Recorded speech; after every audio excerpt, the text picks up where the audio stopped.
Hi friends, నేను మీ జడి. Welcome to Bigg Boss updates. Bigg బాస్లో థర్డ్ ఎలిమినేషన్ జరిగిపోయింది. థర్డ్ పొజిషన్ ఎలిమినేషన్ అయితే జరిగిపోయింది. దానికంటే ముందు, అది తెలుసుకోవడానికంటే ముందు ఫేక్ వీడియోస్ చాలా ప్రచారాలు ఉన్నాయి. నిఖిల్ కప్పు పట్టుకొని బయటకు వచ్చాడని చెప్పేసి, గౌతమ్ కప్పు పట్టుకొని బయటకు వచ్చాడని చెప్పేసి, అవన్నీ కూడా ఫేక్ వార్తలే. ఓకే, ఫేక్ న్యూస్ ఎప్పటిదో ఏదో ఒకటి పెట్టేసి చేస్తూ ఉంటారు. సో అవి నమ్మొద్దు. ఎందుకంటే అసలు బిగ్ బాస్ ఫైనలిస్టులు బయటికి రావడానికి ఆల్మోస్ట్ తెల్లారుజామున వస్తారట. ప్రస్తుతం ఉన్న అప్డేట్ ప్రకారం పోలీసులు వదలరు, రానియరు అని చెప్పేసి. అక్కడ కూడా ఫుల్ టైట్ సెక్యూరిటీ, ఎవరు నిలబడనీయట్లేదు. సో నేను కూడా దానికి వెళ్ళట్లేదు. ఫైనల్కి అయితే నేను వెళ్ళట్లేదు. నేను ఇక్కడే ఉంటా. ఎపిసోడ్ అయిపోయినాక లైవ్లోకి వస్తా. ఓకేనా? 11 అవుతుంది అనుకుంటా. 7 to 11 ఏమో అవుతుంది. అయిపోగానే లైవ్లోకి వస్తా. లైవ్లో మాట్లాడుకుందాం.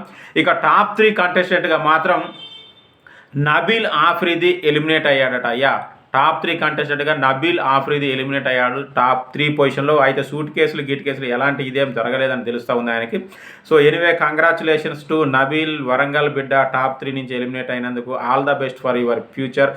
టాప్ 3 ఆయనకు కరెక్టా కాదా కామెంట్ చేయండి. Thank you, bye.